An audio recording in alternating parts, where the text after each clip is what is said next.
guy got mad at us. You can't put any trees in, you still gotta dig up your yard. So, yeah. Bob Johnson got his tree, got about 4 houses out. All right, ladies and gentlemen, we're going to call the regular meeting of the City Council for August 12th to order. I'll let the record reflect the starting time of 7 p.m. Chris, or I should say Clerk Swope, would you please take the roll? Certainly. Councilmember Brown. Present. Councilmember Carter. Here. Councilmember Garza. Councilmember Hussein. Here. Councilmember Jackson. Councilmember Cost. Here. Councilmember Pelavanoglu. Councilmember Spatafor. Present. There are 7 members present at quorum. Councilmember Garza is absent. All right, and that takes us to the meditation and Pledge of Allegiance. Do we have anybody that needs anybody remembered tonight? Anybody that should be in our thoughts and prayers? Yes, Clerk Swope.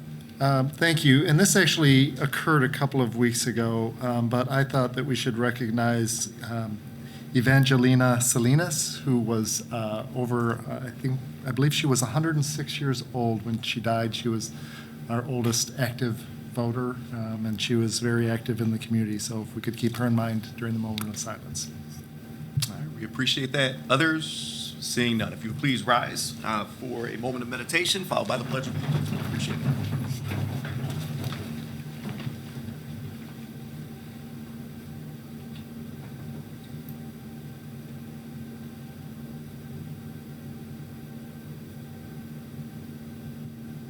Thank you. Flag of the United States of America, and to the republic for which it stands, one nation, indivisible, liberty and justice for all. Okay, we are to the consideration of late items. Councilman Spatafor. Mr. Vice President, I move the suspension of Council Rule Number 9 to allow the consideration of late items, a late item for referral. All right, so there is a motion on the floor for the discussion. Seeing and hearing none, all those in favor say aye. Aye. All those opposed, same sign. Motion carries. Okay, we are to special ceremonies, and our first special ceremony is a tribute. Councilman Cost.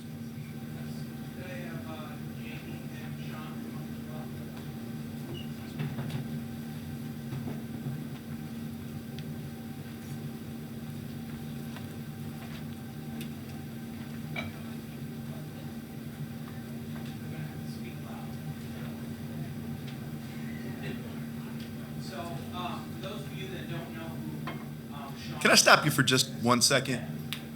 Faith in the back, do we not have a microphone? There we go. All right, fantastic. Thank you so much. We appreciate that. 1 second. No, that's all right. We understand. Thank you.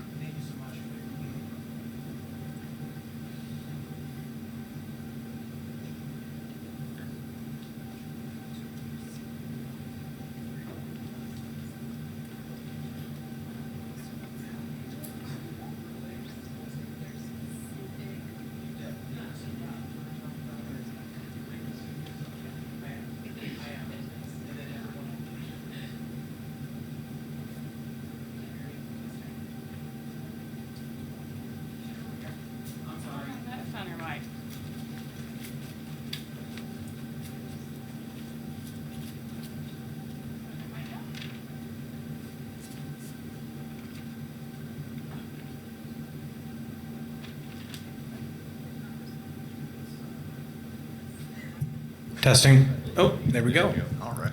All right. So for those of you that don't know, this is Jamie, this is Sean. I met Sean 3 years ago. We had a pride flag on the east side that was burned. And Sean came and donated a flag, but he didn't just donate one pride flag, he put them all over. And then he kept coming back and he kept planting flowers. He kept being engaged with the east side community. He didn't even live in the neighborhood. He came over to our side of town to do that kind of act. And that's when I met him, and Jamie as well. They've both been very active in our community. So he doesn't actually know why he's here. I have a tribute to recognize him on his 50th birthday that is upcoming. So, whereas the city of Lansing City Council believes citizens are the glue that holds the city together, with some citizens going above and beyond to make this city a better place to work, live, and play. And whereas Sean Laurel Dyer is one of those citizens that makes the effort to go above and beyond and has called Lansing home since the early 90s. And whereas Sean is an artist, IT professional, and entrepreneur who has owned many businesses in the Lansing area, Sean has a long history of involvement in his community, including Art Path, created Lansing area guerrilla gardeners who have planted flowers all around Lansing, putting up hundreds of pride flags on the East Side neighborhood sign, and has worked hard to show the people the beauty of Lansing through his one-wheeled travels on his PEV. And whereas Sean has been involved in multiple cleanups in the parks, volunteering for many of the neighborhood groups, helped create the Krampus Knacket event in Old Town, which he even won the title of King Krampus. Shocker.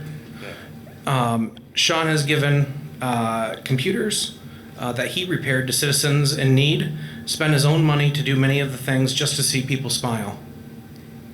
In doing all these selfless acts, Sean has made Lansing a better place to live, work, and play.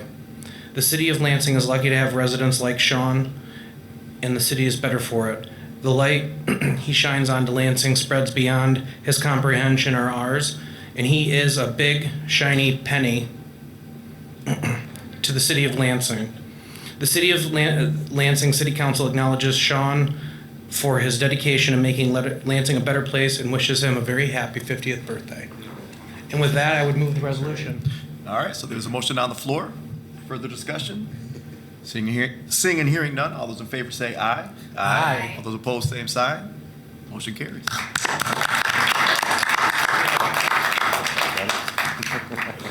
Thank you.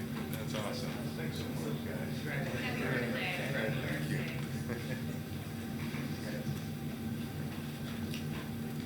Okay, our second special ceremony is the payment in lieu of taxes for Genesee Senior Apartments.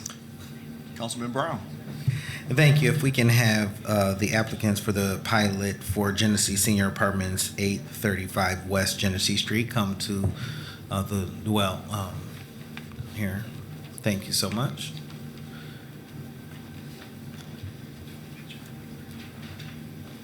And if you can make sure your mic is on, it will have a green right there at the bottom. It'll be a button that says push. Then it will have a green light. Oh, okay. Fantastic. And your presentation should be with City TV. So if you would like to introduce yourself, and the floor is yours. Thank you so much for being here. Good evening, council members. My name is Tim Lloyd, community resident here in the city of Lansing. Good evening. Thanks for allowing us to be here. My name is Greg Barron. I work for Volker Development. We're an affordable housing developer interested in redeveloping the Genesee Street School. Okay. All right. Looks like we're good to go. As I mentioned, I'm Greg. Volker, we're an affordable housing developer. We work throughout the United States. Developing affordable housing using tax credits from state housing finance agencies. We've developed about 5,000 units nationally. My specific territory includes the state of Michigan. We set out about 2 or 3 years ago with Tim and his group to look for opportunities within the city of Lansing and within Ingham County. One of our niches is to do historic adaptive reuses, combining federal historic tax credits with low-income housing tax credits through MISHDA. We kind of fell upon, with Tim's direction, the Genesee Street School. As a lot of people in the room know, it was listed on the National Register of Historic Places. So we felt it was a great fit and a great start for us to try to redevelop that property. Going through the slides, hopefully I can see them here. Let's see here. Here we go. I know. It's tough to see, but we're on the first slide here. So this, again, gives a little more background on both Equity First and Volker Development. I'm going to turn it over to Tim, allow him to give a little background on his company. So again, Tim Lloyd. My company is called Equity First Community Development. that was formed about 5 years ago. We joined partnership with Volker Development Company as a minority co-developer. I have not developed a commercial property yet, but I have my business and my expertise. I purchase, I buy, I revitalize homes, and I sell them back into the market. And so I've been doing that for the last close to 8 years here in the city. I've worked or sat up under the tutelage of a good mentor of mine. A lot of you all know him, Joel Ferguson, in that space, just to learn about development and how it all goes hand in hand. Through a relationship partnership with a friend of mine, I was introduced to Volker Development, and we forged a relationship, and we're moving forward to try to bring affordable housing to the city of Lansing. I've been a longtime resident here. I've owned a commercial landscaping business for about 20 years, so that's my I guess my income and my source of income and the things that I've done. And so this space here is sort of new to me, but we look forward to some of the upcoming challenges that it may present itself. Thanks.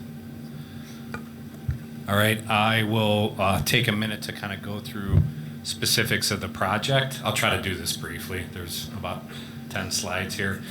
Genesee Street, the idea here is, as I mentioned, a historic adaptive reuse.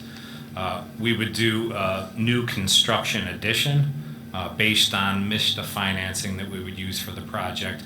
Really kind of forces us to increase the unit count. The building itself would be specific to seniors, so it would be 55 and older. Looking at the historic building itself, again, I mentioned it's on the National Park Service list of historic places. We would do 22 units in the school building, and then a new construction portion with 32 units,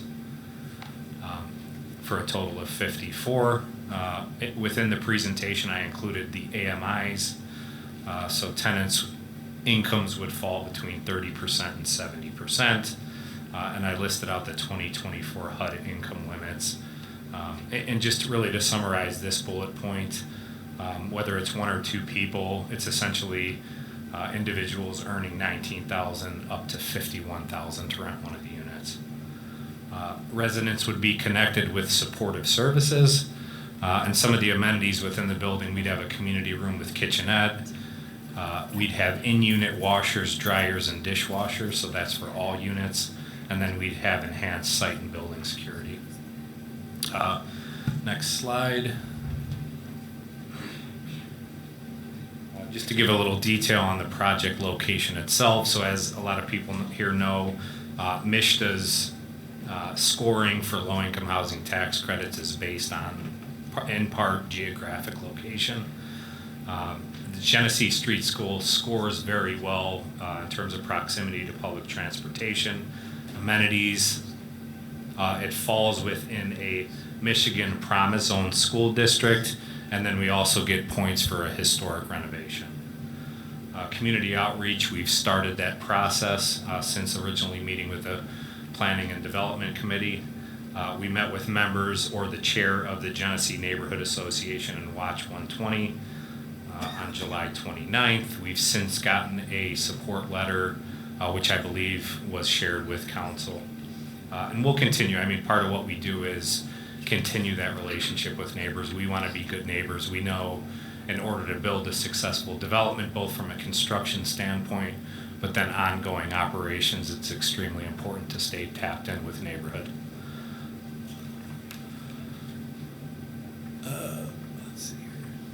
Job creation, just estimates at this point. The general contractors we're talking to about developing this project estimate about 85 construction jobs will be included, obviously pulled from Lansing and surrounding areas during construction. And then they gave us a number estimated $6.3 million in construction labor income. Early estimates assume a 12 to 14 month construction schedule to finish. In terms of property management, so we would have a property manager on site, we'd have full-time maintenance staff, We'd also have supportive service staff that would be on site as well. So, big picture, job creation here for a building that's been sitting neglected. Financing, I won't get into too much detail here. I already mentioned we would submit for tax credits through MISTA. The application deadline for that is October 1st. Really what we're here for today, part of the process, kind of taking it through council, starting the community engagement process will roll into that application that we plan to submit on October 1st. Brief history, again, just kind of some highlights here. Original building was built in 1912. Same architect that did Lansing City Hall in 1897, and then also Lansing's Carnegie Library. And one of the highlights that's included in the National Park Service historic documentation, this is one of the last remaining historic school buildings that have stayed intact within the city of Lansing and Ingham County. So, big picture, creating affordable housing for seniors, but then also preserving a historic structure that's been around since 1912. Let's see. Here is the current development team member list. So as Tim mentioned, his group, Equity First Community Development, Volker Development will be a co-developer, co-owner. Just to kind of piggyback on what Tim mentioned, the relationship between Volker and Tim's group, Equity First. It's an ongoing relationship. This is not a one and done project that we plan to do with Tim.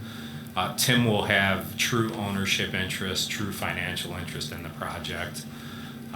So again, it's really the start of a long-term relationship, this project. Property manager, as of now, Volker Management will manage the project. The architect is RDL, and then general contractor, we're talking to a number of general contractors, Michigan-based, and we'll use them for the actual construction itself. Next slide, here's a couple aerial shots of the project. And then the final slide is a preliminary site plan. So this was drawn up by the architect. Again, emphasis on trying to increase the unit count. The existing school building itself is only 22 units when all said and done, which isn't a viable project for MISTA. So in order to submit for tax credits, there has to be an economic interest and really a scalable project. So increasing unit count through a new construction portion really led us to this site plan. That is the end of the presentation. Appreciate this opportunity, guys. Certainly. We appreciate you guys being here. And I'm looking to my council colleagues. Do we have any questions or comments? Just to frame the conversation a little bit, we are introducing and actually setting a public hearing, later tonight, and that will be for August 26th. So what we did is a development and planning committee, as we asked for these folks to be here today so that you guys could get the information and have some time to digest and potentially come up with some thoughts and ideas prior to actually having to vet this later on, down the line. So in any event, if there are any questions or comments, now's the time. Councilman Jackson.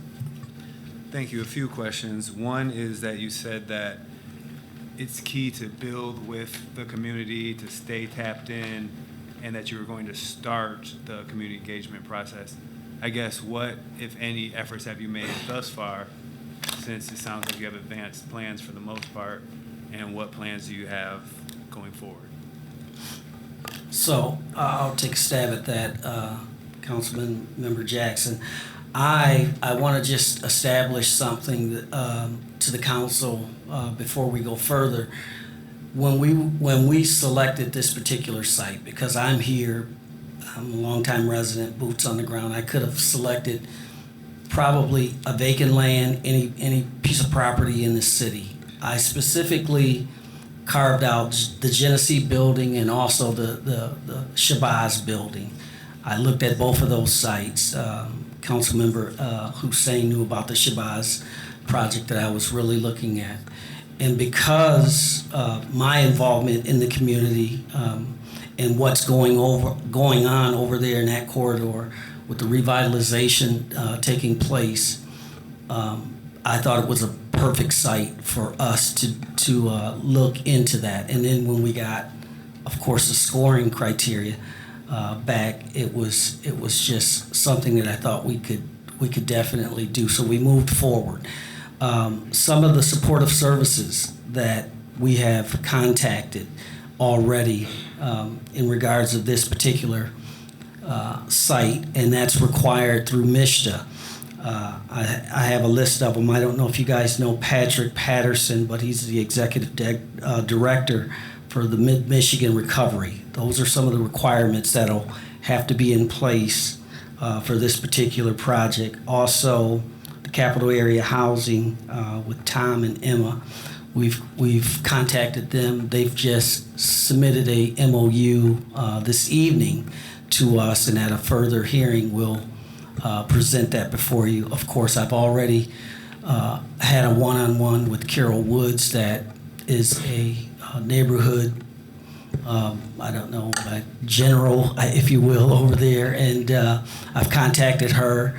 I've given her the details of what we look to do through the support of this council, and she's in favor as long as we stick with a senior project that was specified specifically by her.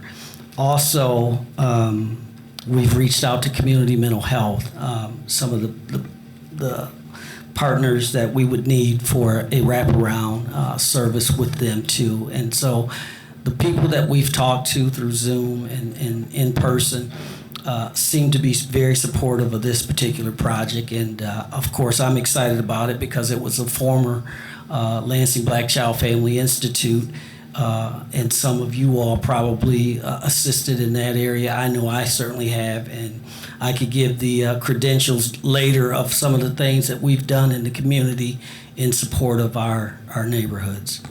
Yep, and Councilman Jackson, just so you know that in committee we did make the ask that they engage you, obviously because this is in your ward, and then specifically Delisa Fontaine. We talked about the Downtown Neighborhood Association, the Genesee Neighborhood Association, and they made a commitment at that time to engage. We have since received a letter, and it was signed by not only Carol Wood but also Hazel Bethia, which we certainly appreciate. But wanted you to know that we were kind of out in front of that, and we believe that type of engagement is absolutely critical. Councilman Jackson, do you have further questions? Yes, just a couple more. You mentioned the scoring criteria, and one being proximity to things like grocery store. I guess what grocery store is that approximate to? Yeah.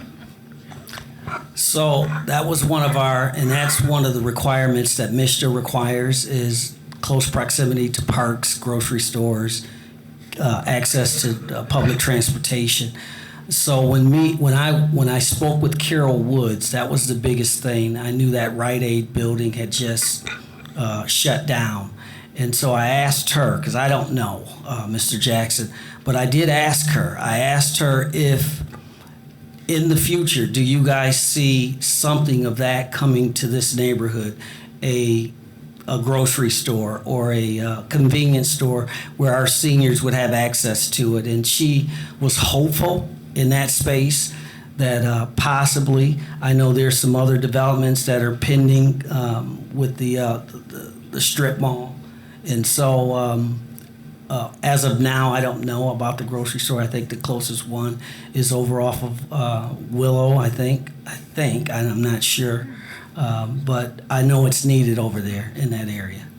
Okay, well, I guess just because it's part of the criteria that you make it sound like it's required, and it also sounds like it's not there because the grocery stores, I don't think count as Tulin's, which is a liquor store, convenience store. Then there's Dollar General and Dollar Tree. That's a little bit north on Willow. And then if you go for a little hike, you can get to the city market area downtown. Capital City Market. Yeah, Yeah. but So does that count as close? it is. So for all proximity to amenities, the amenities listed, it has to be within a 1 mile as the crow flies, so to speak. And Capital City Market does fall within 1 mile of the site. So when we submitted the and I probably should have mentioned too, we've been working with MISTA on this now for over a year. and Capital City and a number of other amenities, including the library, all fall within that mile distance. So within that category of MSHDA scoring, it does score full points. I imagine that the crow's nest to the capital market is very close to a mile if it's under. Last question Sure. is, you mentioned enhanced on-site security. Can you describe what your plans are? Yeah, a lot of, and again, the site plan is still developing, but a lot of times we'll completely fence off a site and do a gate for access to the parking lot. Again, we'll work with the community, we'll work with the city to make sure that's something they want to see there. And then security cameras, ongoing monitoring system, that's typically what we include in our buildings. So those are just on the surface, some of the enhanced security that we'll do. Yep. All right, Councilman Brown. Thank you, Vice President Hussein. Thank you all for being here today. Just a few questions. The AMI is for seniors 55 and above, you indicated AMI is 30 to 70%, 19,000 to about 51,000. So a lot of seniors that I've worked with, might bring in $1,000 a month from their Social Security check. Are they not able to live here? Yeah, they should be able to live here, and we should have mentioned too, we've previously worked with the Ingham County Housing Commission for a set aside of project-based vouchers. I believe it's 10 or 12 units. So yeah, I mean, it's going to be, they'll be able to live in this site, someone who earns So is that. there no income up to the 19,000, or what exactly is? Yeah, you would qualify as, it's cannot exceed 30 to 70% for each unit, right? So cannot exceed 70%?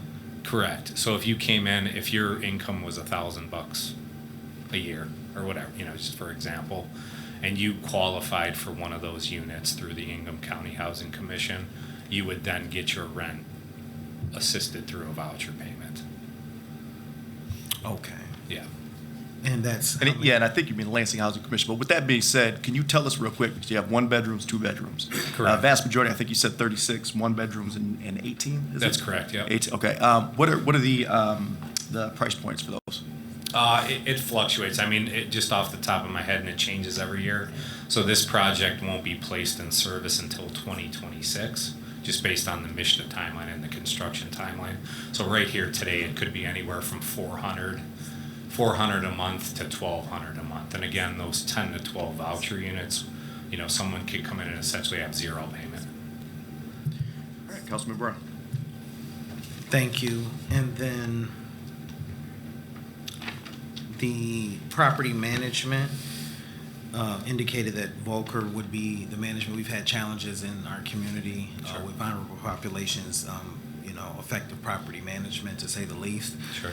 Your organization, you indicated, is a national organization. You're the representative for the state of Michigan. You've done around 5,000 units. Have you managed any properties long-term in this area that we would be able to feel confident that you have quality property management? Yeah, that's a great question. And not just quantitative, but qualitative. Sure, understood. Yeah, Volker does not have any developments in the city of Lansing or the surrounding area that we can point to. Right here, right now, we're assuming that Volker Management will be the manager, but we're open to, and most of our developments throughout the country have third-party property managers. We've talked with, I don't know if you're familiar with KMG Prestige, for example, who's a Michigan-based property manager. So they're familiar with this project. So as we lead up, between now and actual construction start, we'll determine who the property manager is with experience, someone that we can point to and say, here's an example of the work that they do. So that's not set in stone, in other words. Okay, thank you. And then also, let's see, the local labor, have you reached out to local organizations? Do you have any different groups or groups that you're looking at working with for the actual development? You mean like general contractor construction? Yes. Is it local Lansing based organizations? We have not. The two that we have reached out to are Michigan-based contractors. part of the process is, even though they're serving as general contractor, obviously still going to pull labor force from this area. So that's really the long-term goal there. Obviously the pilot requires us to pay prevailing wages on the project. I think part of the process here is assuring that the Michigan-based general contractor does pull labor from this area. So I think that's a task for us to make sure it happens. And then, thank you, Mr. Lloyd. So what would be your involvement, I guess? So as a co-developer, my responsibility would be to, and because this is my community, would be to pull the resources from our community first. And so I would do my due diligence to see who would score in that, or who would be favorable for those particular requirements as it relates to security, as it relates to helping to forward this project. And so my company is going to take an initiative in that space as a co-developer. So it would be my job also, not just Volker's, but my job also for equity to find those people. And because I'm from this community, that's who we'll pull from first. Thank you. And the pilot, I know I was part of the committee that you guys came to.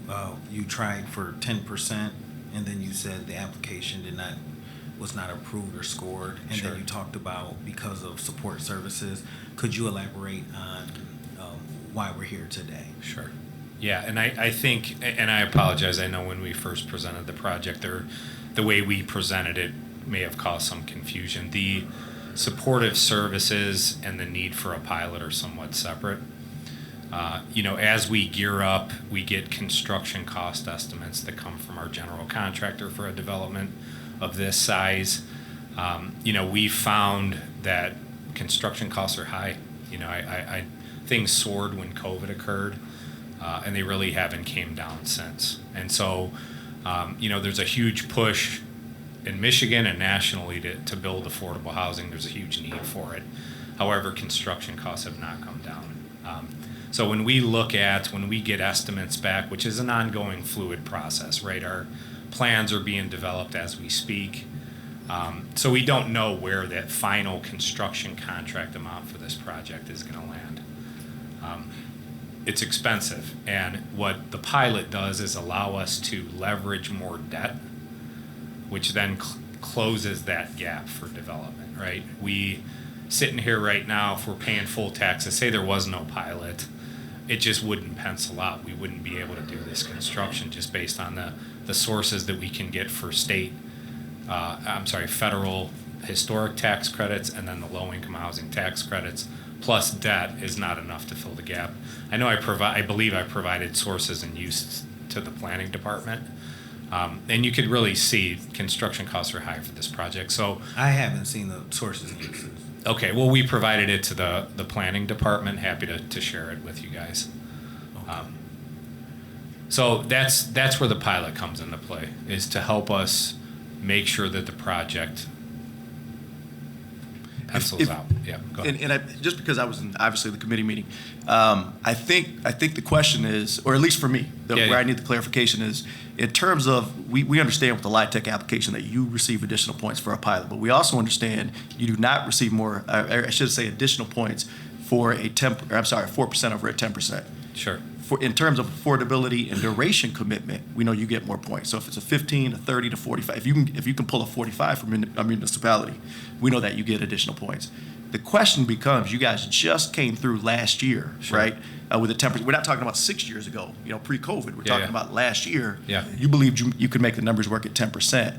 Now you're coming with a 4% for 45. So I think that's the concern. You don't Sure. have hard construction costs.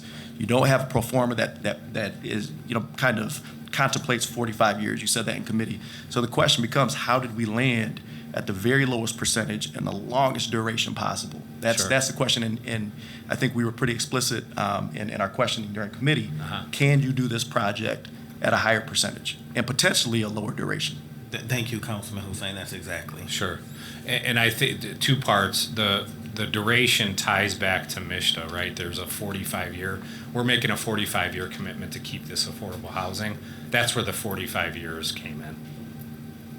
The construction cost itself, again, in order to it's a fluid situation, right? So I think, you know, making it a more healthy project that truly pencils out. I think we're at 10%, it's tight, it's cash strapped. So I think that's really what kind of pushed us to apply for the 4% pilot. Councilman Burrow. Based on what you just, your testimony, so is there, excuse me, some type of calculation where if you said it's tight at 10%, you're saying, well, we can do this at 9% this way at 36 years, 8%. So to go from 10% in taxpayer dollars to 4% without having the hard cost at 45 years is very kind of, you know, fluid. Sure. Yeah, agreed. Yes. I mean, there's definitely opportunity to kind of look at the pro forma and see how close to 10% it could get, to answer your question. Thank you so much. And sorry, you had asked about supportive services. I mentioned that we may have presented confusingly at the committee meeting. So supportive services are separate. Supportive services are a scoring category with MISTA, but that's really not what's prompting the request for the pilot. Right, and I definitely understand that. We are familiar with the different applications. One thing about myself, as an individual and a council member, I can speak for myself. I understand scoring for financing and support and investment in our community, which is imperative and important. But over my lifetime, it's about the person in front of me and the conditions and quality of life that we care about.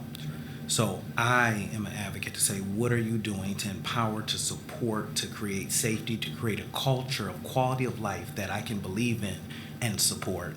And so a MISTA application and the LIHTC scores and all that, I'm about what are we doing, how are we supporting, and how are we going to make good on our promises? Because once I support something like this, I'm the one who's walking through the neighborhood. I'm the one in the community or in the house and have to hear the conditions or the challenges that the seniors would be facing if everything did not realize to the totality of potential in which we said we were going to do at this dais. So thank you so much. Thank you.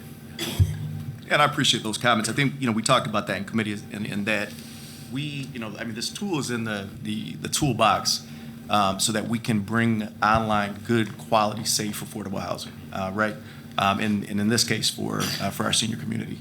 But we are giving up a lot. And so the question then becomes, what are we getting in return, right? What is our return on investment? Just so folks understand the financial impact on the city. Current taxable value is $155,000. It's tax responsibility, as is about $12,000. When developed, the taxable value is projected to be about $2 million, a little over $2 million. And so without the pilot, taxes would be about $161,000 a year. And with the pilot at 4%, they would be paying a payment in lieu of taxes to the city at about $28,000 a year. So over the life of the pilot, you're looking at about $6 million. Let's see, Councilwoman Peli Vonnegut. Thank you, Vice President Hussein. Actually, you did touch on the question I was going to ask because with this packet that we've received, it has some very good information, but it never actually stated the 4% for a duration of 45 years. So I guess I would request that prior to, you know, returning for the public hearing later in August, if you have something that's a little more robust so that everyone can be on the same page and really understand what the ask is, that would be very helpful. Thank you. Do we have other questions or comments from committee members, council members? Just a couple things that we did touch on during committee that I wanted to make sure folks at not only the dais but also in the audience know. It is a fact that the this particular property owner, right? Because you all are not the owner. You have. What's the agreement in place right now? So we've had the project in under site control for 2 years. Okay.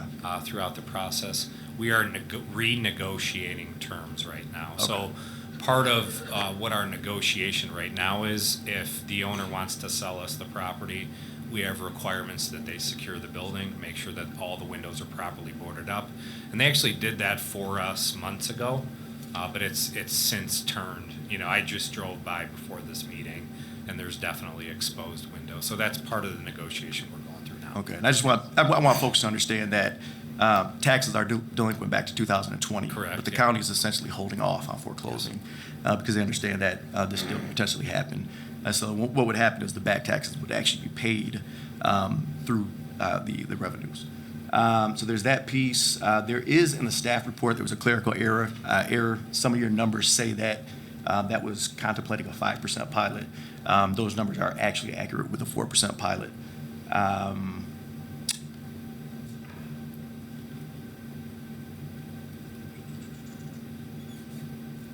Real quick, in terms of general contractors, I think some of the concern, you guys referenced Wolverine and you referenced Pioneer. And, you know, both great companies. The problem is we've seen when they do work in and around the city of Lansing, they typically pull subs from Grand Rapids because that's the relationships they have in place. That's what's easy. And so I think that's the concern, right? So we talk about return on investment and what are we getting in terms of the sacrifice. And part of that has to be some measure of financial impact right here in the city of Lansing. And so I think that's where the concern is. So if you could maybe address that prior to the next meeting, I think there's some exploration that needs to happen. And then real quick for the administration, and Mark, and if you can't answer this, that's okay. I thought Raleigh would be here tonight. What is, and he's not here, okay. What is the administration's pilot policy? So in other words, what set of objective criteria do you all use to vet these applications to actually provide some measure of positive recommendation to the city or to the city council? Yeah, I'd have to get with the department to find that out. Okay. And the reason why I ask, I actually pulled up a couple other municipalities, and I'm looking at Mount Pleasant right now, but their administration has a very clear policy. And it has clear goals, eligibility requirements, order of operations as it pertains to procedure, application staff review, requirements such as performers with proposed hard, soft, and financing costs associated with proposed development. Has to identify all sources of financing in terms including the applicant's equity, construction, and permanent financing, and any government assistance. The detailed operating pro forma must include all anticipated major revenues and expenses for the full term of the requested pilot. And so, I mean, I feel like sometimes, even with the 10%, we had a 10% and it had administrative review and approval, well, they can move forward almost by right, but now we're at 4%. It just feels a bit arbitrary, right? So I want to make sure that that's not an issue. Also, if Raleigh is watching, just to remind him that in committee we did ask a few questions. How many pilots do we have on the books? Of those which have been granted new pilots or have applied for new pilots after the sunset on their original pilot duration. Also, we asked what studies have been conducted regarding pilots on the books, how those properties have been maintained and managed. That's a huge issue here in the city of Lansing, and you know that. With any measure of economic incentive, we are really struggling with the management piece.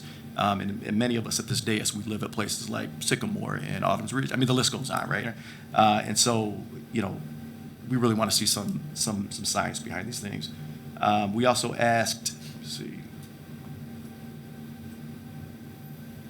Oh, what has there been any, study, and we have some of our economic development team here. Has there been any study in terms of the impact? We talk about an investment like this, and although we're losing quite a bit on the property tax side, what are the metrics in terms of impact on surrounding property values? And have we recouped any of the lost revenues due to that? I mean, so there's a number of things we asked for, and I know that will take some time, but for us to actually be up here and to be able to vet these, we need to be able to critically think our way through these things, and not just, again, decide arbitrarily whether we're going to support these things or not. And then lastly, with regard to, so I did visit the site, and it looks like what you guys are doing is where the existing parking lot is, you're going to build the diagonal, the new construction, 3 stories, right? Correct. That's going to be attached to the existing structure, correct? Correct. Okay, then the playground is going to be removed. Correct. Parking lot will be placed there. Very little room for any type of green space, any type of on-site amenity. What is that going to look like? Yeah, so, part of it is, and I had talked with one of the community members before this meeting, part of it is to be competitive with MISTA has to have a certain number of units on the project. No, and I understand that, yeah. And so there was really a push, the school itself is only 22 units. We can't submit that way, so we have to build an addition on it. Another challenge there is the existing school has multiple levels. There's like a sub-basement there. So we have to put an elevator in that building. And so what our architect came up with was the concept of doing a building attachment with an elevator to really support both the new construction and the historic building. So that's really where that attachment came in. The other item we will struggle with is SHPO, the State Historic Preservation Office, will dictate how we construct or how we rehabilitate the old building. The new building's gonna have to look like it, use similar materials, that sort of thing. So what happens is, in order to get enough parking to meet zoning code, in order to have enough units to meet MISHDA's scoring criteria, it really kind of forced us to rearrange the site, put the parking lot on the east side. Luckily, because it's a senior development, the loss of the playground as part of the development is less important if it were a family development. That's really what kind of led us to that initial site plan. I think we have one additional question, Councilman Brown. Thank you. I just have two. Mark, to add to Councilman Hussein's questions, have we done any comparative analysis to senior affordable properties at the cost of the city? For example, EMT and police coming out and those type of services to the facility, so we can understand. He indicated that it would be about $6 million in tax incentive. Well, how much is it costing us as a city to support this in, being realistic when we're, looking at making decisions at this level? And so we know with seniors, they have a lot of different health issues and challenges, and so you're going to have, different services that need to come out. So that's the question there. And then also during committee, Councilman Hussein asked regarding senior property 55 and above, but the reality that sometimes seniors end up having to adopt or care for their grandchildren, Sure. or even sometimes their children. And so there will be no children or anything on the property, and you indicated that, playground and green space wasn't as a priority, but what is the reality of the actual property, and what are the policies relating to children and, them having to maybe take on grandchildren or whatever it may be? Yeah, that's a great question. I mean, as we, decide on a property manager and move the policies into place, we'll kind of determine what that looks like. At some of our senior developments, there'll be a certain set aside of time where a child is able to live in the development. There's a big push for seniors, whether it's an individual or a couple. But yeah, we'll definitely, as we move this forward, kind of address and develop some initial policies on how that'll play out. With you having other properties, what are your current policies for other properties that you've done? Again, it depends where it's at and which property. For senior developments, sometimes for a short period of time, they'll allow kids to live there.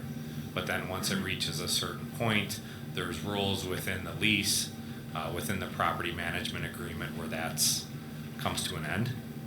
So I guess we'll kind of work with you guys and develop a strategy for this specific property.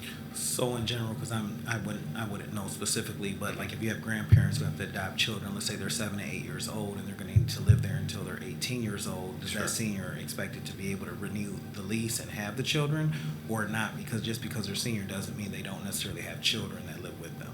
Sure. Yeah, I guess that remains to be seen. I'll get back to you on that if that's okay. Okay, thank you so much. All right. All right, seeing no other questions or comments, we certainly appreciate you all being here. Again, what we'll do is look at setting a public hearing later tonight for August 26th, and then that would be referred back to development and planning. We'll see what happens, okay? All right, thank you so much. Thank Clerk you, Swope. guys. Okay, our next special ceremony is a presentation on Brownfield Plan Number 81, the Neogen expansion. Councilman Brown. Thank you so much. If we can have the applicants for the Brownfield 81 Amendment Neogen Expansion, 720 East Shiawassee Street and 703 East Michigan Avenue.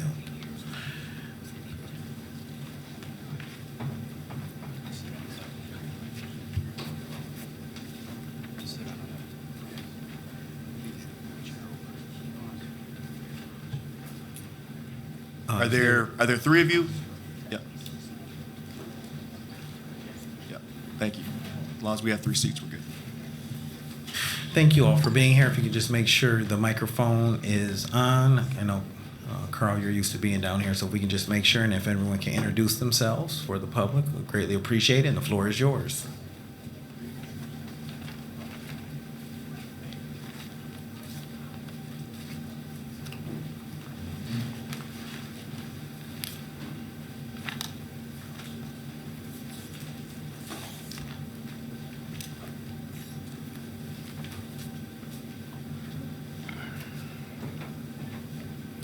All right, good evening. I'm Carl Dorschermer, President and CEO of the Lansing EDC.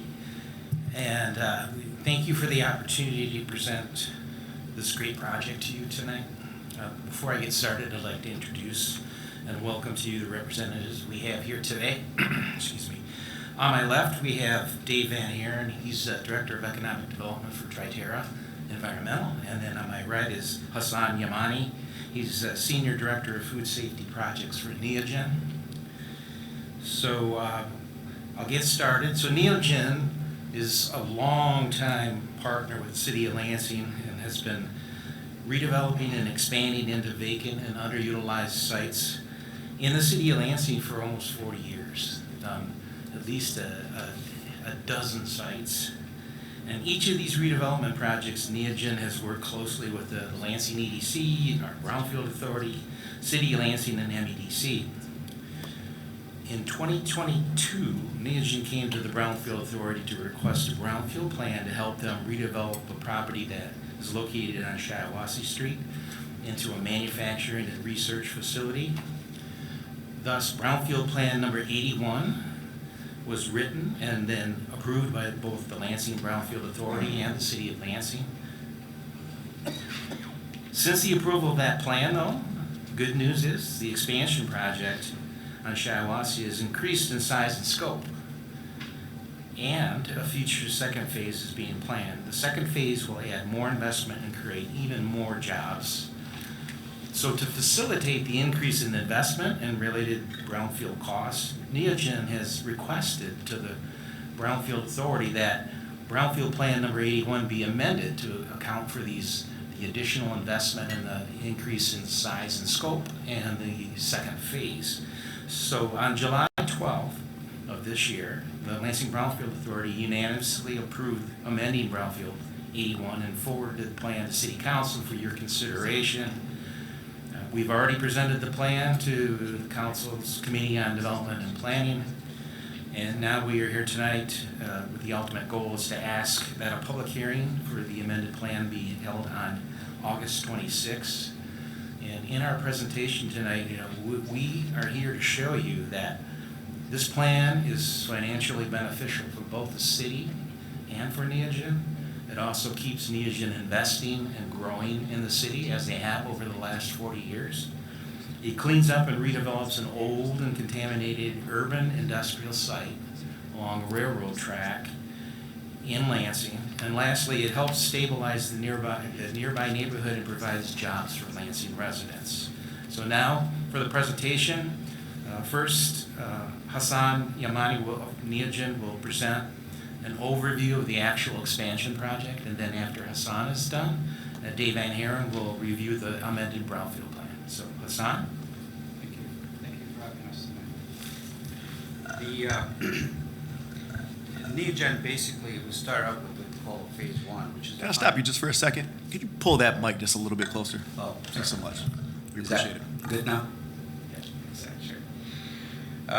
We started up the phase one project, which is started actually October 7th. We broke ground. It's 176,000 square feet facility.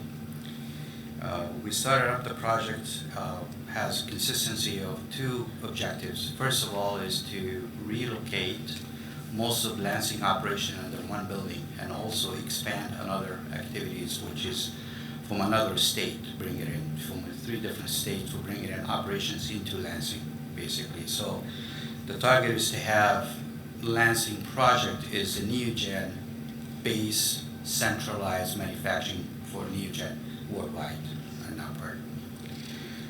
What we did is from that point we did phase one, and then we realized that we need to expand more because we basically for phase two And we realized that phase 2 even is not enough, so we bought the remaining property from Sparrow Lot to expand on that facility overall.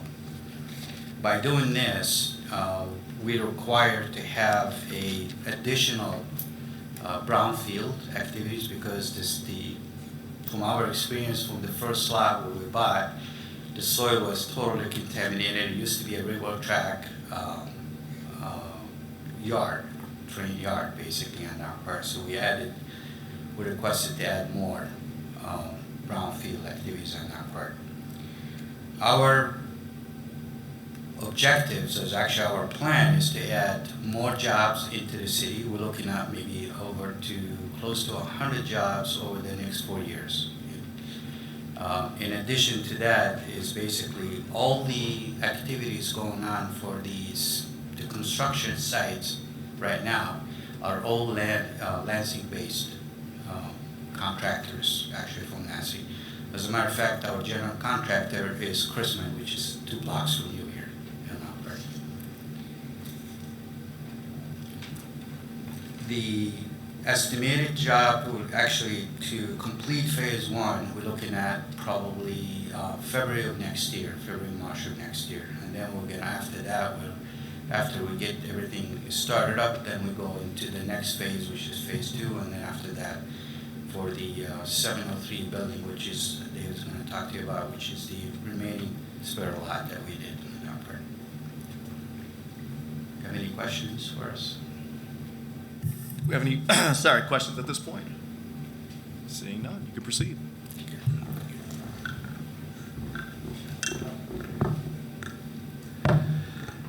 Yeah, good evening. Dave Van Haren, partner at Tri-Terra and Director of Economic Development. As Carl and Hassan indicated, brownfield plan has been adopted this property in 2022. I'm going to go over the presentation, kind of giving the basics on the development and the overall brownfield plan and the amendment. The original brownfield plan, 81, was for the 2.5 acres of that northern lot purchased by Sparrow. This site is located in between Sparrow and the Lugnuts, immediately west of Mishta, between Michigan Avenue and Shiawassee, right there on the 700 block. They purchased that 2.5 acres. That was for brownfield plan 81 in 2022, which proposed the new construction of 176,000 square foot high bay manufacturing and research building. The total investment for that phase is almost $170 million. At the time the plan was adopted, it was actually presented in the plan at $71 million, but they quickly expanded for phase 1, which also included up to 60 new full-time equivalent jobs as part of that proposal. Can I stop you just for a second? Yep. I'm not sure, and I may have missed it. Did you touch on the reason that this has the merger with 3M and did you guys talk about that at all? In terms of the scope of this project and why it's grown so much since 2022, in committee you guys talked about the merger with 3M, and you did say something about, obviously South Dakota and Kentucky, and I think even Poland was referenced jobs coming in. Yeah. But I just want folks to understand why this has grown so significantly. Neogen acquired the food safety division of 3M. And with that, there is 3 major products actually that was going to be relocated manufacturing from 3 different states. So actually from Poland and from Brookings in South Dakota, that would be relocated here to Lansing to manufacture beer in Lansing in our part. Yeah, not only is this part of that acquisition, but it's also a consolidation of their operations to Lansing. The next slide will show a rendering.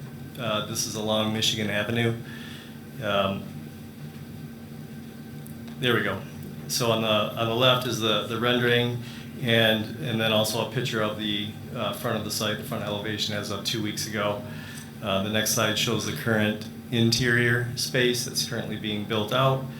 Again, this is located within that 2.5 acre formerly vacant lot that had a long history of, it was a rail yard, coal yard, over 100 years ago for several decades. of real unknown use. And part of that, early due diligence that we conducted, we removed an abandoned underground storage tank. During development of phase one, we've excavated and removed, or Neogen has removed 38,750 yards of contamination, contaminated soil.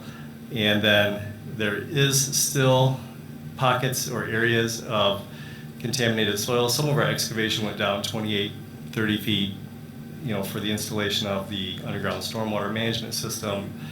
There is some residual contamination left on site. So part of the brownfield activities in the brownfield plan included the installation of a vapor mitigation system. So that's to prevent any potential vapors from entering the building. It's going to be monitored 24 hours a day, 7 days a week through a telemetry system to monitor that system to make sure if it ever shuts down that we can respond quickly and get it back up and active again. I can get into a lot of detail on that, but basically it's a redundant system that is an active depressurization system. If that ever shuts down, there's also a barrier underneath the building to allow us time to respond to that. There was some special gaskets put on water lines on the property that were installed in the property to prevent any residual contamination, even though that's all been excavated out, to protect the water source for the property. When we talk about brownfield redevelopment, we're always talking about removal, putting blighted, functionally obsolete property back to use. This is your quintessential brownfield project in terms of taking a vacant, underutilized piece of property that's contaminated and conducting a very significant cleanup in addition to creating economic development within the city. The amendment includes the demolition of the Herbert building. So this slide shows the rendering, and then also right left of that logo for Neogen is the next phase for the demolition of the Herbert building along Shiawassee, an expansion, a 35,000 square foot expansion of the existing building that's currently under construction. Amendment 1 also includes after the acquisition, which happened in mid-June, of the remaining lot at 703 East Michigan, is the construction of a 4,700 square foot addition off of the south end of the current high bay building that's currently under construction. This amendment also includes the interior demolition and selective exterior demolition of the building that fronts along Michigan Avenue for additional facilities and production support. And then within what's called the east parking lot, just east of the new building, the amendment includes the demolition of the Bohannon building and expansion of the current warehouse that's on the property. This additional investment is about $38.2 million of additional investment and 55 new jobs based on this current amendment. So in summary, the brownfield plan amendment will take the capital investment and it's going to increase by 190% up to $208 million. Estimated jobs is going to be up to 115 new full-time equivalent jobs as part of the original plan, and then the amendment.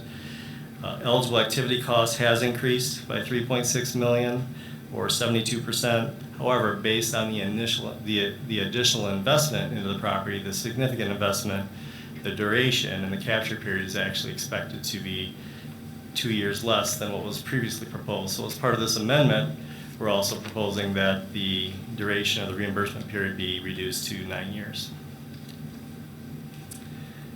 The total new taxes it's a 10-year plan, but there's going to be 9 years of capture after the investment's been made. Over that 10-year period, it's an estimated that the project's going to generate $12.2 million in new taxes, of which $8.6 million is proposed for the reimbursement to the developer for eligible activity costs. This brownfield plan does follow the City of Lansing's policy that any new investment in a brownfield plan, any new taxes, that 10% of those taxes get passed through to your local jurisdictions. And then also 100% of your debt millage is not captured on the brownfield plan as well. And then the brownfield authority will have a percentage that they'll capture as well to administer this plan.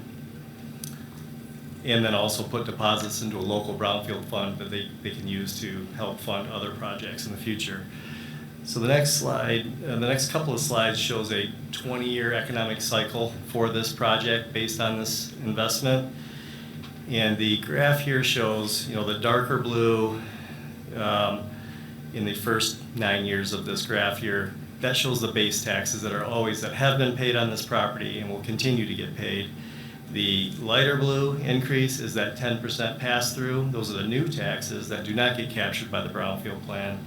And then in red is the reimbursement to the developer. And then you'll see, over the 20-year period of the plan, after year 10, all of those new taxes go right to, the local taxing units, and then also the state education tax and school operating tax. The next slide shows that 20-year duration by numbers, and in a 20-year forecast, total taxes that are expected to be paid on this property is $45 million, $45.8 million. It shows the $8.6 million that's being proposed as brownfield eligible costs, $36 million being passed through the debt millage, the base taxable value of the property, and the pass-through. And then you have Brownfield Authority Administration, and then the state also, for the duration of the plan, will collect half of the state education tax for their own brownfield fund as well. But over that 20-year duration of the, if you look at a project over 20 years, 78.8% of the new taxes, or total taxes, not new, but base plus new taxes, are going to be, a direct impact to the local taxing units. Additionally, over the 20-year cycle, or a 20-year forecast, we're looking at a 27% increase in income taxes after the expansion over 9 years, and over a 20-year period, 39.6% increase in income taxes based on the new job creation as well. So in summary, the brownfield plan, the amendment number 1 to brownfield plan 81 is for a 10-year duration with 9 years of capture, state and local tax capture. The next step after this, if we're successful here, would be go to in front of the MEDC for their approval as well. Eligible activities include demolition, environmental assessment, underground storage tank removal, contaminated soil removal, vapor mitigation, site preparation, and infrastructure improvements. And so the total request is for $8.6 million in brownfield eligible costs. Do we have anything else? All right, we certainly appreciate you guys being here. Just a few things that we were able to kind of get after in committee. One of the things, we talked a lot about the new jobs, but what we didn't talk about was kind of the existing jobs. And so right now, they employ 625 people to date in the city of Lansing. This would add roughly 115, which would take Neogen to about 740 employees in Lansing, which is phenomenal. You did touch on the fact that the general contractor is Chrisman. What you didn't talk about was that you have about 28 trades working on this project right now, and that none of your workers, in terms of the subs, are actually outside of Michigan, which is fantastic. We appreciate that. One of the things we did want to know in terms of the consolidation piece was, would you be leaving any brownfields in your wake with regard to the consolidation? We know that there's some demo, there's some new construction. Our understanding is that, something's going to be demoed, that might be turned into a parking lot, et cetera. But it was crystal clear in committee that you will not be leaving any brownfields in your wake, correct? Awesome. You kept talking about the 20-year forecast. I just want to make sure people are clear that what we're actually doing is taking the capture period from 11 to 9. So we're not, this is not contemplating 20, but we wanted to see what the financial impact was over a 20-year period. And then Councilman Brown, do you have anything to add from committee before we ask for comments? I would like to say that, when we talk about economic tools, the work that you all have done, the investment in Lansing, the opportunity afforded the people, and the continual inspiration is I believe, a one community business working together for the right reason. So thank you for all of your time, efforts, and investment, because this is what is exciting about Lansing. Thank you. I agree. All right, and with that, do we have questions or comments from council? Seeing none, all right. We appreciate you guys being here. Thanks so much.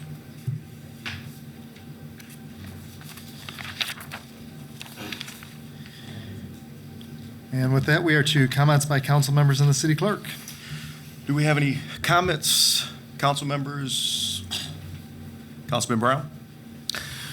She's going to be surprised by this, but I just wanted to encourage, or I don't know if you want to say congratulate, but Councilwoman Carter.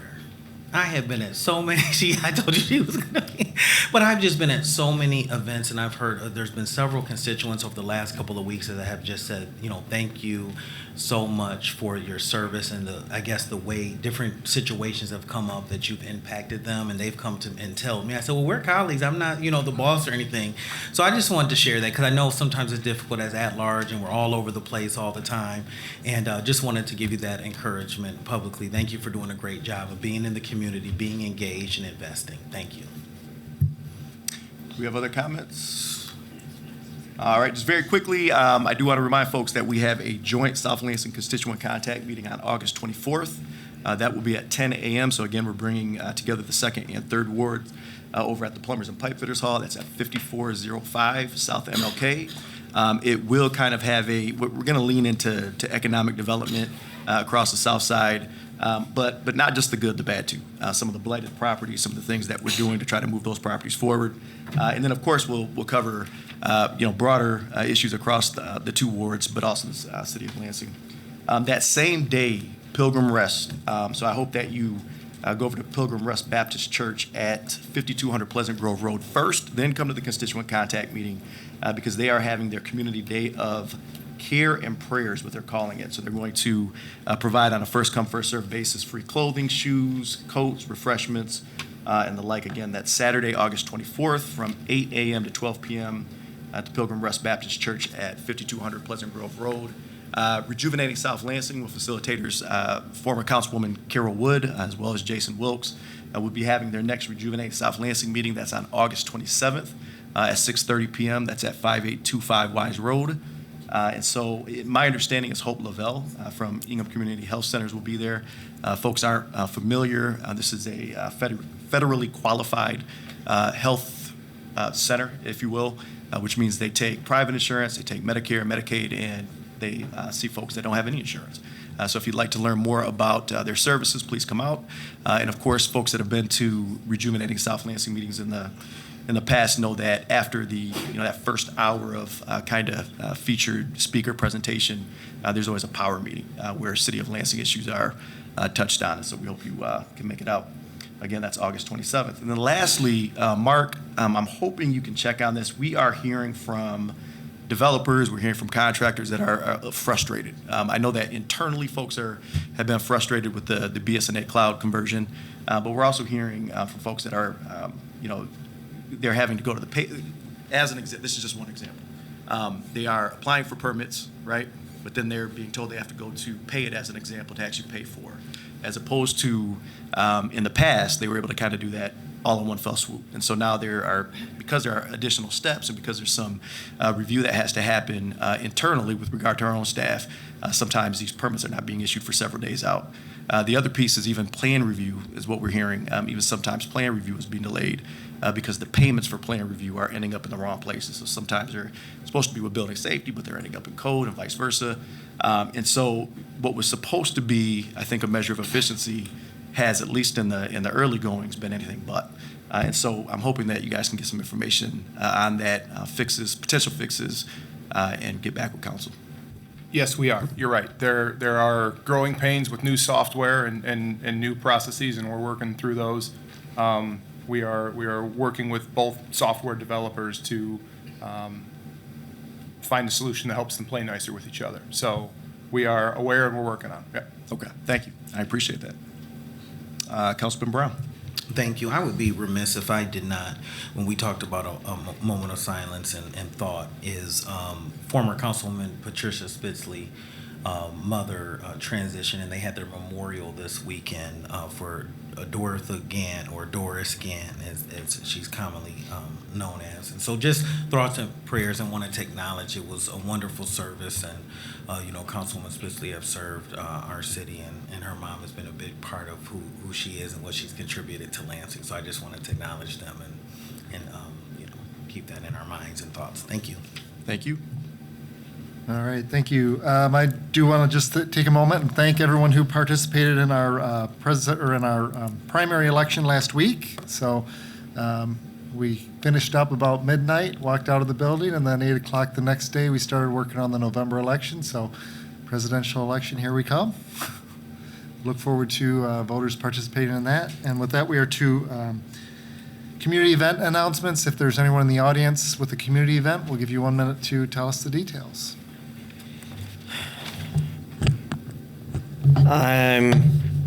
So the Old Everett Neighborhood Association is going to be hosting a meeting this Wednesday at 6:30 p.m. at the Village Lansing. That is 3525 South Martin Luther King Jr. Boulevard, around the corner of Holmes and MLK, just next to the Kroger. Will be, if you still haven't, we still have a few vacancies, so if you want to be part of those board positions, vice president, secretary, treasurer, and regular board positions for the Kavanaugh and Kendon precincts. If you live in the Old Everett neighborhood, please consider doing that.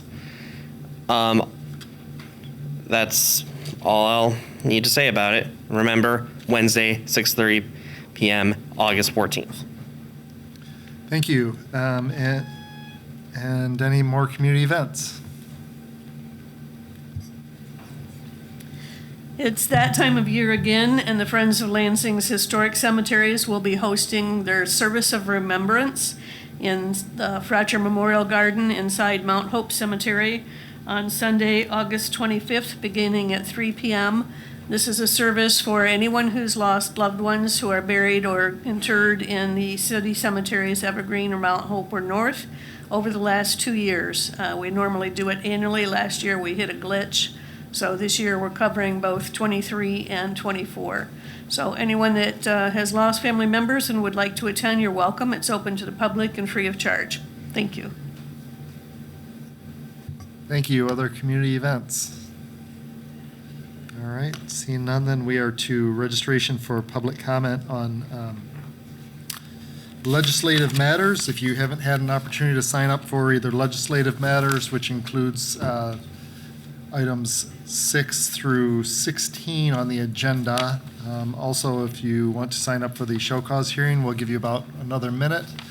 Brian will meet you in the back, and at this time we're to the mayor's comments.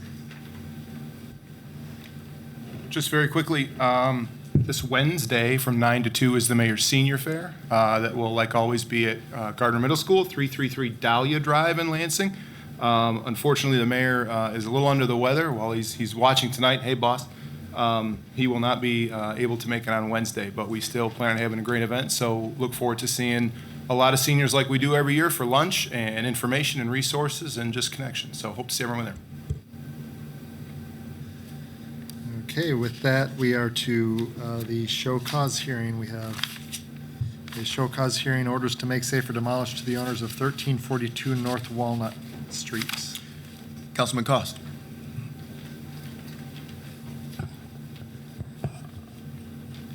We'll bring it down in just a minute. Yep.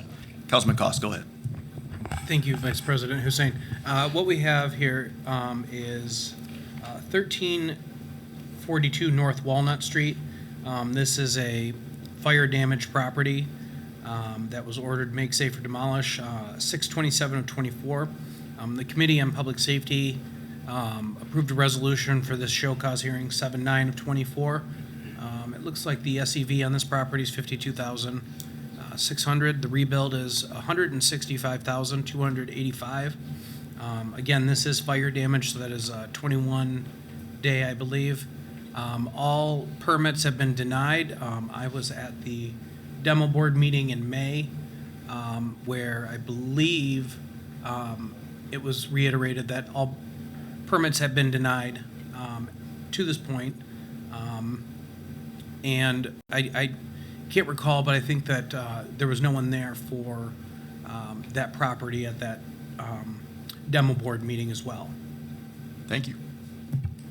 Okay, we have one speaker for the show cause hearing, Neil Wright. Wright, I believe. And you'll have 3 minutes to address the council. Thank you. My name's Neil Wright. Thanks for having me here. I'm the owner of 1342 North Walnut. And I understand on my end that I'm neglected to be responsible in turning around the property from the red tag and being compliant with the code compliance. They had a meeting about a month or so ago, and unfortunately I was not there. It just literally fell between the cracks on my end. In the interim of that, I found out probably about a week or so ago from Walter's secretary that I needed to appear here in order to have an opportunity to possibly have the opportunity to get the rag tag off of it. Since then, I've secured electrical contractor, J&J Plumbing, and CNA Engineering. I've put together a team as well as the resources that, opposed to having the building torn down, I would like the opportunity, please, to be able to rehab the project and put it back together so that it could possibly help out some members in the community. That's it. Thank you. Thank you. Appreciate it. Appreciate it. Okay, for the referral of the show cause hearing. That will go back to public safety. You guys are meeting tomorrow, correct? Thank you. So this will actually go back before public safety tomorrow. And if voted out, we could be looking at this in front of this council as soon as August 26th. But go ahead, sorry. And I do apologize, this is a bit out of order. I failed to mention, this property has been red tagged since 3/14 of 2014. Okay, we appreciate the extra information. So again, tomorrow, 3:30, there will be a meeting back here in the council conference room. That will be the Public Safety Committee. And I think it's critical that you be there. Okay, 3:30 tomorrow? 3:30 tomorrow. What floor is that, Mayor? Right here, actually right behind Chambers. Okay, thank you. I'm sorry, 4 p.m., not 3:30. I apologize. 4 p.m. Thank you, I appreciate it. Have a great evening. Thank you. Okay, then we are to public comment on legislative matters, and again, that's items 6 through 16 on the agenda, and the first speaker is Alicia Maida, followed by Marshall Claveau. Hi, my name is Alicia Maida. I am here to talk about the Genesee Street School project. I'd like to thank you for the thoughtful questions that you asked of the developers. The representative from Volker mentioned that he's consulted with the Genesee Neighborhood Association. As far as I'm concerned, it's a non-functioning association. We in the neighborhood have made contacts. We'd love to have meetings. We have had no communications, flyers, meetings, signs, anything. Carol Woods has been completely unavailable as well. So lots of community members have gotten together and have been talking about this, and we have not been reached out to.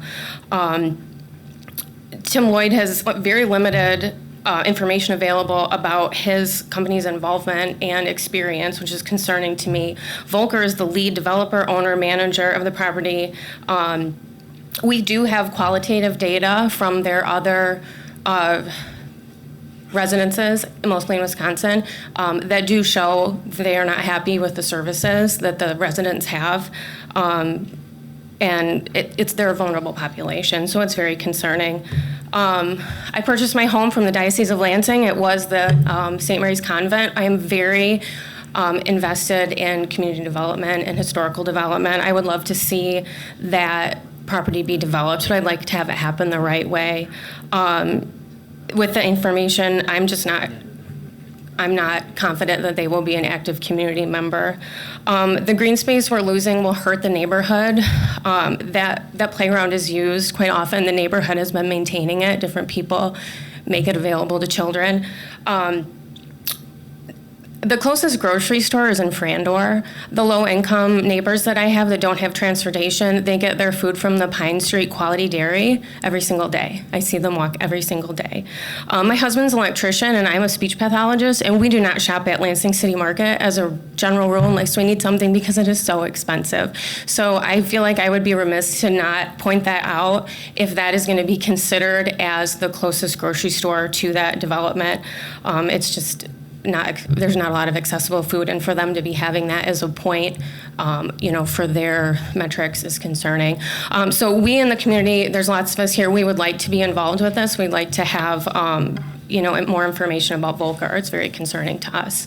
Again, thank you so much for your questions. I really enjoyed listening to all the things that you knew and had, information about from before. So thank you very much. Thank you. Next, we have Marshall Clabeau, followed by William Lawrence. Yes, good evening. Marshall Clabeau, resident 731 West Genesee Street. Literally, my property butts up to the Genesee School. I've lived in this home 7 years, September 1st. This is a pretty terrible proposal. I moved to this location because through an affordable housing provider where I live in a cooperative home. We have 10 residents. There's a book that really helped shape my expertise, I would say, in housing development, and that's called The Pattern Language, Towns, Buildings, Construction, 1977 book that explores architecture, urban design, and community livability. The community livability in this project is terrible. Beyond its elements, each building is defined by certain patterns of relationships among the elements. So when we look at this school, we're thinking about character of the corner. It was a community gathering space. It was a school. It was a Black Family Child Institute. Since I've lived there, we've community gardened on it. Kids use that playground every day. Residents, including myself, help maintain the property better than Volker, who, this was interesting, that last 2 years, they're in site control. We had a big fire happen about 6 months ago. That's why all the windows are shattered out, because the fire department was working overnight, 2 nights in a row. The fire reignited, had to bust out every single window. It was terrible air pollution. My bedroom window stares at the vacant school. We want it developed. It needs to be developed. It gets broken into, vandalized. I've walked into the school because I've seen people living in it, wanted to get a taste of it. I've wanted to use the gym for years. So when we talk about the school, we think about the quality of life that this parcel of land provides. 50 homes, 100 residents surrounding it. The lack of green space is really terrifying. That's what allowed me to stand here for 2 hours, 3 hours. And, I'm in affordable housing, so I want to see it developed. We're working with the county on a project here, and then this kind of came out of nowhere. Well, reemerged, right? So they failed their funding from MISTA, and now they're resubmitting it based on these fake criterias. I mean, the crow can't fly a mile because it's a mile and 3 away. So, that's interesting. But if you look at the space, you have a 80-year-old pine tree in my backyard that would be wiped out. This is a huge ecological center. We have birds of all sorts, butterflies. We've cultivated a community garden in partnership with 2 of the past 3 owners of the building.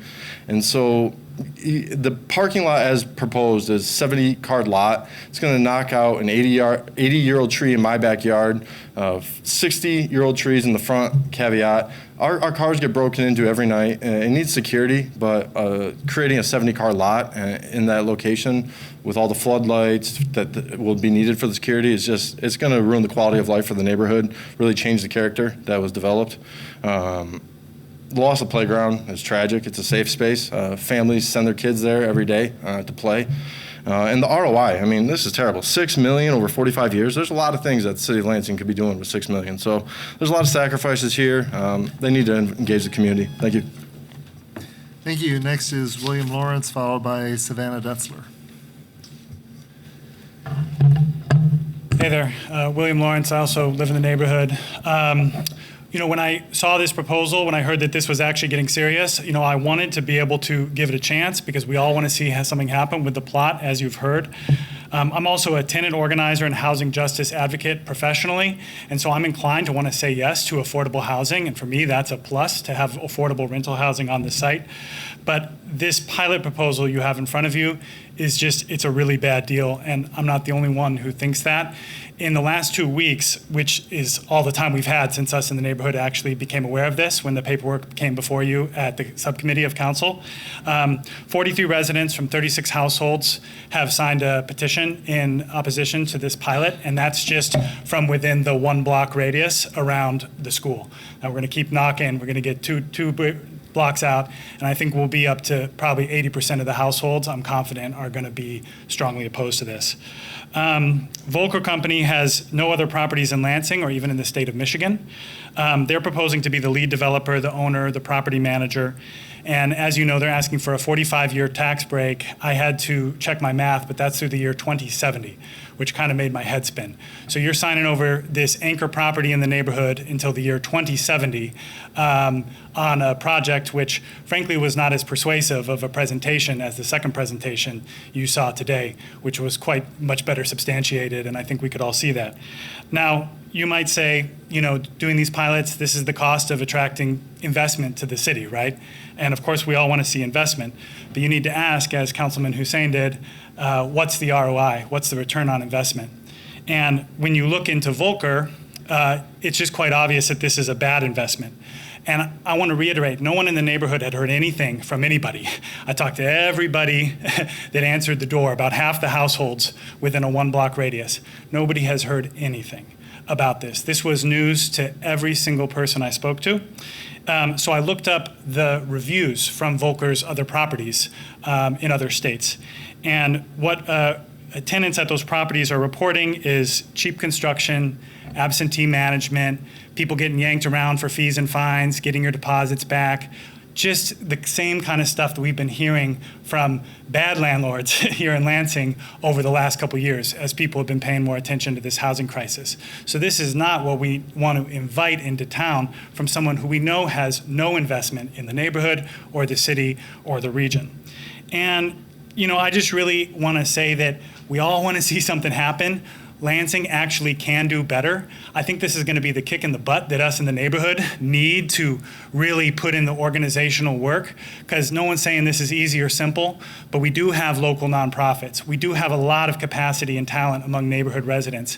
We do have local developers actually who now have a track record within the last 3 years of doing schools. On the cover of City Pulse this week, you saw 4 schools that have been done with strong local partnerships, local developers, and this proposal we have here has none of that. So I want to just say to the council, don't miss out on the opportunity to approve a much better deal for this property. Don't sign away the anchor of this neighborhood for the next 45 years. Please refuse this pilot and hold out for a better deal. We are going to make it happen. You wouldn't allow this in your neighborhood. I don't think, we'd ask you, don't allow this in our neighborhood. And I just want to say one more thing, 15 seconds. I was at a conference last week and I heard a senior investment officer from MISTA say, if you're looking at how we fund affordable housing and thinking it makes no sense, you're right, it makes no sense, and you need to keep saying so and asking for proposals that make sense. So it's pretty clear this is all trying to game the MISTA point system. Thank you. And I ask you to refuse this pilot. Next is Savannah Detzler, followed by Aislinn Keeling. Hi, her name's Ashlyn. Ashlyn. Hi, I'm Savannah. I'm sure most of y'all know me from my job as a barista at the Hobnob. Every day I get up bright and early, and all I really want to do is put a smile on people's faces and make their day just a little bit brighter. And what puts a smile on my face and makes my day a little bit brighter is every day being able to go and just work on the garden that we've installed on the property next door. This whole time I've known it was probably a temporary thing, but every hour spent on it has been absolutely worth it. We've brought in pollinating plants, milkweeds that we've found, brown-eyed Susans that have been growing naturally on the property. The insect life that we've seen in just a couple of years has been absolutely marvelous. I could show you photos on my phone of just the biodiversity of this one tiny little corner of a lot. And they're proposing to pave it all over and put all of that into a parking lot, which would be devastating. So please, please, please, please say no to the pilot program. We could do so much better as a community in terms of revitalizing the area. All of our neighbors, we've been working together in our capacity just to put as much love into this little bit of land as we can, and losing that green space would be truly a huge loss for all of us. Also, the playground. I mean, they mentioned it wouldn't be a huge loss for the seniors. I'm sure seniors have grandkids. There are children in the neighborhood who play on it every day within sight of their parents, and we would just love to see that stay. I know I have 1:30 left, but I feel like I've used my time. Thank you. Thank you. Next is Ashlyn Keeling, followed by Jody Washington. Hello, my name is Ashlyn. I live in the neighborhood as well.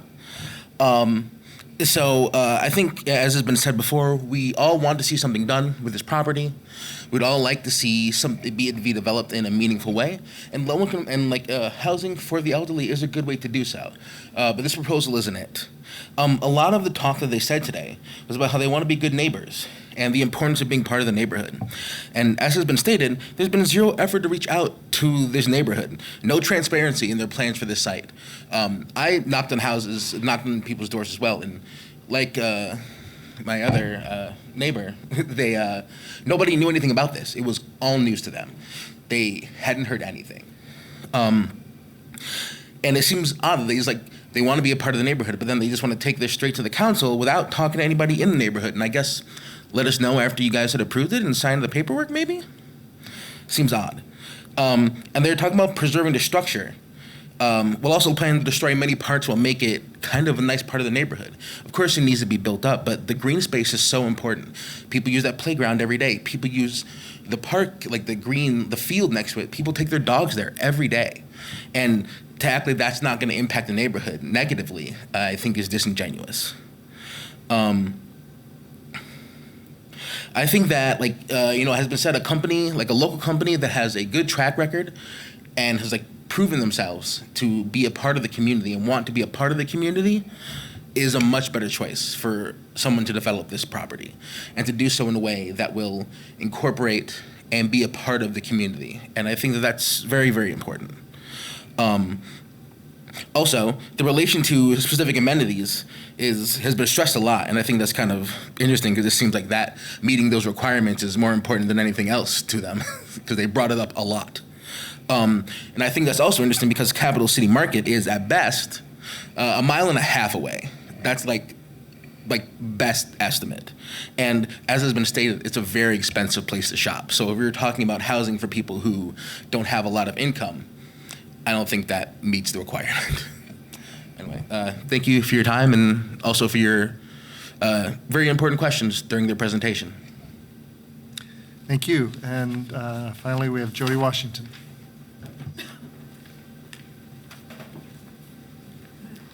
Thank you, Jody Washington. I don't live in the neighborhood, but I need to talk about the project, and I'm going to talk to you as a senior. My taxes are going higher and higher. I have millages, I have bonds, I have property tax increasing, and every time we go to the ballot, there's another millage and another bond. And as a senior, most of our incomes are at our max. You're not going to see more. It's fixed income. We have seniors losing their homes because of their inability to pay the rising property taxes. I now pay enough in taxes that many people don't pay that much in rent. So as a senior, I really get tired of business people that want to make a profit hand over fist, and they don't want to pay their fair share. They want us to bear that burden for them because they have rising costs in their construction. We have rising costs in our living and our wages and our Social Security. Our pension is not rising to meet that demand. So as they talk about seniors, I hope you keep the seniors that are actually paying their taxes at full tax. They don't get to do 4% of whatever they have left after they reduce all their expenses, because 4% of nothing is pretty much is nothing. So I know as a senior, we don't get hardly anything for our taxes. And I would say hardly anything. But I am grateful for the yearly lunch that seniors can go to. I'm like, are you kidding me? So as these people come to you for the absolute lowest pilot, for the absolute number of years, 45 years, are you kidding me? Most of us won't even be here anymore in 45 years, and we're passing that off to the next generation. So I would ask you to really consider not just this pilot, but every pilot that comes before you. And we all know, they're going to pull at your heartstrings with, seniors, low income. We're going to have wraparound services. No, they aren't. There are no wraparound services. They give them a brochure with numbers they can call and they can go to and get a peer recovery coach or get themselves some community mental health. And CMH is pulled to the max. And I'm concerned that that's the population they think they're going to get anyway. Mentally ill, drug addicted, alcoholics. I got nothing against them, but they're already preparing for that. So is this really senior housing? Do they have enough seniors? Or is it going to move into disability, which is a whole different issue? And I would encourage you, and I know some of you have, go to the senior housing we currently have for low income. It's disgusting. So take a tour for yourself and really don't consider this project. Thank you. That was our last speaker, so we are to the consent agenda. Councilman Spatafor. Thank you. Mr. Vice President, I move the consent agenda, which includes 6 items, including the reappointment of D.A. Jones as an at-large member of the Board of Police Commissioners, reappointment of Kimberly Whitfield as the 4th member of the Parks Board, substantial amendment FY 2021 annual action plan to include the home ARP allocation plan, grant acceptance for the 2023 grant for facilities to support election administration, 2 of those, and grant acceptance for the HUD community project sponsored by U.S. Representative Alyssa Slotkin. All right, there's a motion on the floor. Further discussion? Seeing and hearing none. All those in favor say aye. Aye. All those opposed, same sign. Motion carries. Okay, we're to resolutions for action. Item 13, Brownfield Plan Number 81, public hearing. Councilman Brown. Thank you. We have the resolution for action for public hearing for the Brownfield Plan 81 for August 26, 2024. All right, there is a motion on the floor to set a public hearing for August 26th. Any questions, comments? Seeing none. All those in favor say aye. Aye. All those opposed, same sign. Motion carries. All right, and we have. Sorry, go ahead. Oh, go ahead. Sorry. Thanks. Setting for a public hearing for repealing and replacing the existing sign ordinance in its entirety. And this is the planning department had a few additional revisions, so we wanted to send it back for public hearing for August 26th as well. So that's what that is.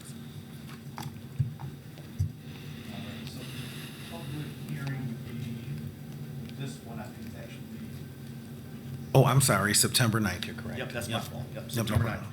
All right, fantastic. So that is a motion, correct, Mr. Brown?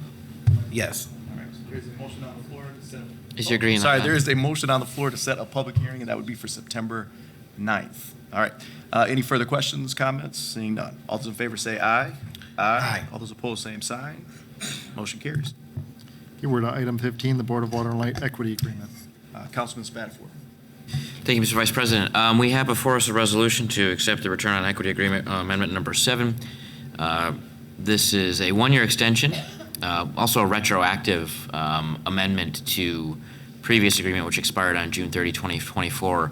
Adopting this would put $1.9 extra million into last year's payment to the city.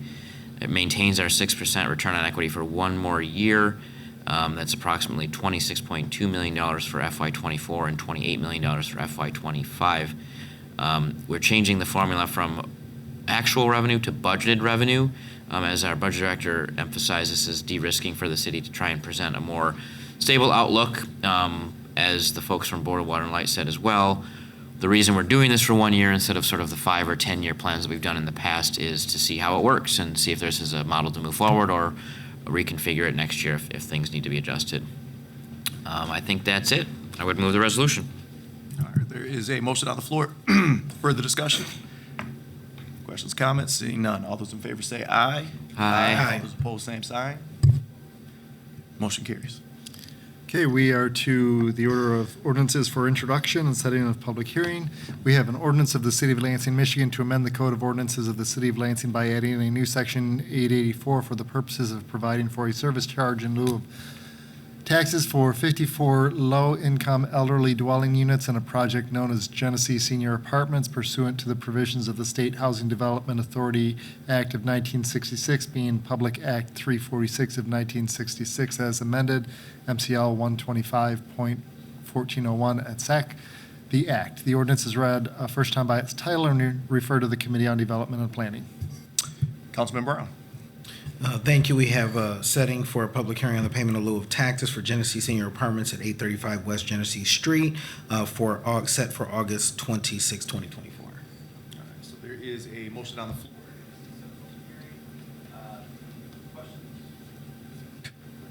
I apologize. Questions, comments? I didn't think I turned it off that time. Seeing none, I know. All those in favor say aye. Aye. All those opposed, same sign. Motion carries. Now I'm doing it. We are to speaker registration for public comment on city government-related matters. That's the yellow sheet in the back. If you hadn't had an opportunity, we'll give you about another minute to jump up and sign in on a yellow form. And in the meantime, we're to reports of city officers, boards, and commissions. All right, Councilman Spatafor. Thank you, Mr. Vice President. I move that all items be considered and read in full and the proper referrals be made by you. All right, there's a motion on the floor. Further discussion? Seeing and hearing none, all those in favor signify by saying aye. Aye. All those opposed, same sign. Motion carries. Okay, we have items from the city clerk, minutes of boards and commissions. Place on file. Liquor license Irish House Company City operations. and nonprofit recognition Lansing Promise. City operations. We have from the mayor, appointment of Patty Farhat to the Board of Police Commissioners. Public safety. Grant acceptance off of Office of Financial Empowerment grant from the National League of Cities. Ways and means. Fees, Building Safety Office, Ways and means. and Human Services General Fund allocations, third quarter report. Committee of the whole. And communications and petitions, a communication from Patrick, I'm sorry. We have the late item, which is the Project Safe Neighborhoods grant for the Lansing Police Department. Ways and means. And communications and petitions, a communication from Patrick Cooper about his cart auto pay service issue. Placed on file. We're to motion of excused absence. Councilman Spatafor. Move to excuse absent members. There is a motion on the floor for the discussion. Seeing none, all those in favor say aye. Aye. All those opposed, same sign. Motion carries. We are to remarks by council members. We have further remarks. Seeing none. Remarks by the mayor or executive Mr. Lawrence, assistant. no?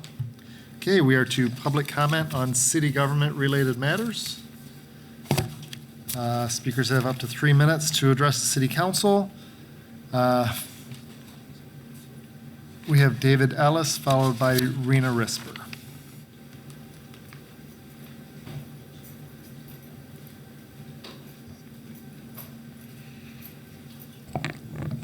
Hi, David Ellis, downtown resident.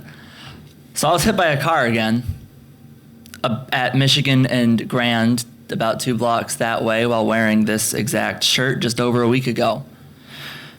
During the 1 to 2 way street conversion project, Grand was due for a road diet and bike lanes, both things that have been shown to reduce pedestrians getting hit. But it didn't get those due to the city deciding that, and I quote, the on-street parking will be maximized. This is the second time I've been hit by a car on Michigan Avenue, neither of which I was at fault. And just 2 days after a public safety meeting I was invited to, thank you, Ryan Cost, where the head of the public service department, Andrew Kilpatrick, explained to us why they chose an unsafe bike lane design for the upcoming new Michigan Avenue redesign. It wasn't because of the project cost. It's not because of a limited right-of-way. It's not because of MDOT. It's because they want to maintain the more than 70% excess parking on the road. With capacity never exceeding 30%, we could cut parking in half and still have more than 40% than we need. But of course, we're not going to. Nowhere in the city's Complete Streets ordinance does it say safety is at the whim of excess parking. It does say the city needs to promote a safe network of access for pedestrians and bicyclists and incorporate principles of complete streets and maximize walkable and bikeable streets within the city, but nothing about maintaining excessive parking. I don't know what else I need to say at this point. Pedestrian and bicyclists are being hit at an ever-increasing rate in the city of Lansing, with a 31% increase last year. Every year since I was born, more people have died in the state of Michigan from car crashes than from gun homicides. That is how big of an issue this is we're talking about here. Rebuilding roads with the same issues that have caused me to be hit 3 times in this city. And actually, I hate to bring you into this, Ryan, but the same issues that caused you to be hit on Grand River Avenue in East Lansing while riding an e-scooter recently. We're doing this for the same bad reasons we always do, and people are going to keep getting hurt or worse because of it. I'm hoping this time is different. I need more than just skin here from you guys. I need to see actual action at this point. I can't keep being hit by cars. I can't keep having the right of way, having a car just blow through a stop sign or not see me because of the road design. I need to see us make guidelines and make procedures and make plans so that every time we go to rebuild a road, it's just a procedural thing. We need to be doing this weeks ago, years ago. I shouldn't even be here talking about this. This should be taken care of. So I need to see a change. Thank you.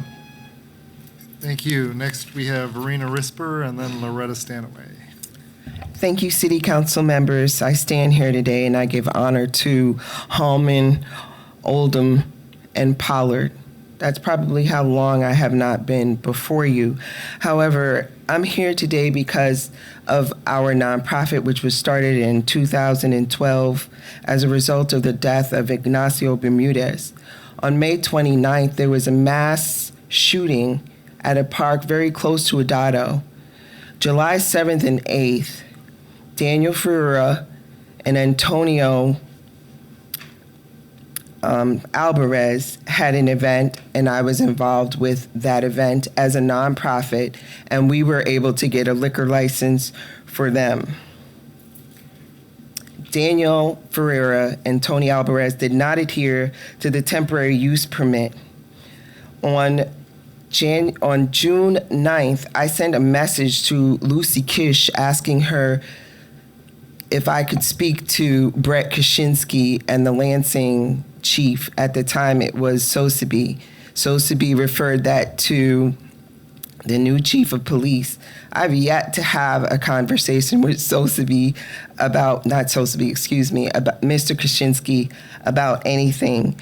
Daniel and Tony commandeered our beer tent, intoxicated, took over. Elias Ferreira came through and was throwing alcohol on people, trying to go into our the beer area because we wanted to close the tent down because there was too much alcohol that they were serving on the premises, which we were able to see.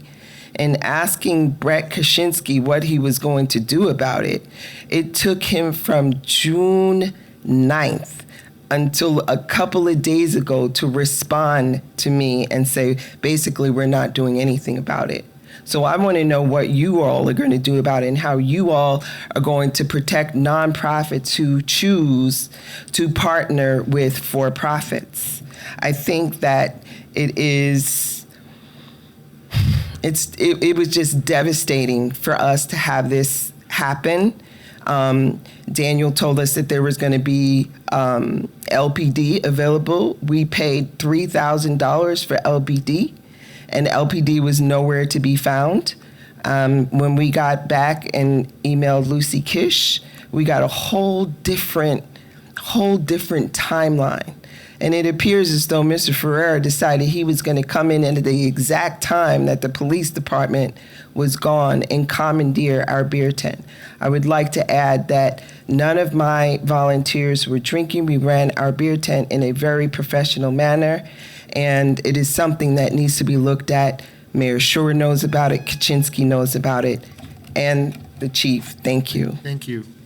Next, we have Loretta Stanaway, followed by Nicholas Zandy.